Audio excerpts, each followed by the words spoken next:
இறங்க நம்ம என்ன செய்யணும், ஷோல்டரை உள் பக்கமாக தள்ளிக்கிட்டே வரணும். அப்போ தான் ஷோல்டர் வந்து நல்லா ஃபிட்டிங்காக அவங்க உடம்போட நல்லா நச்சுன்னு இருக்கும். கீழே கழுத்து இறக்கும் போது இந்த ஷோல்டர் உள்கூடி வந்தால் தான் அவங்களுக்கு ப்ளவுஸ் வந்து நல்லா பெர்ஃபெக்டாக இருக்கும். இதை தான் நம்ம லோ நெக் ப்ளவுஸ் கட்டிங்னே நம்ம சொல்லுவோம்.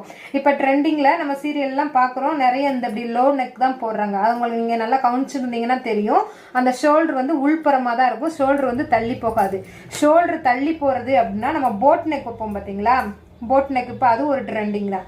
போட் நெக்னா ஷோல்டர் வந்து வெளிப்பக்கமாக போகணும், இதே லோ நெக்குனா ஷோல்டர் வந்து உள்பக்கமாக குறைச்சிக்கிட்டே வரணும்.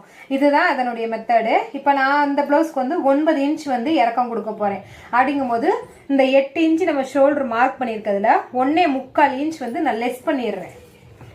1.25 லெஸ் பண்ணிக்கோங்க. அப்போனா நமக்கு மொத்த ஷோல்டர் அளவு இவ்வளவு தான்.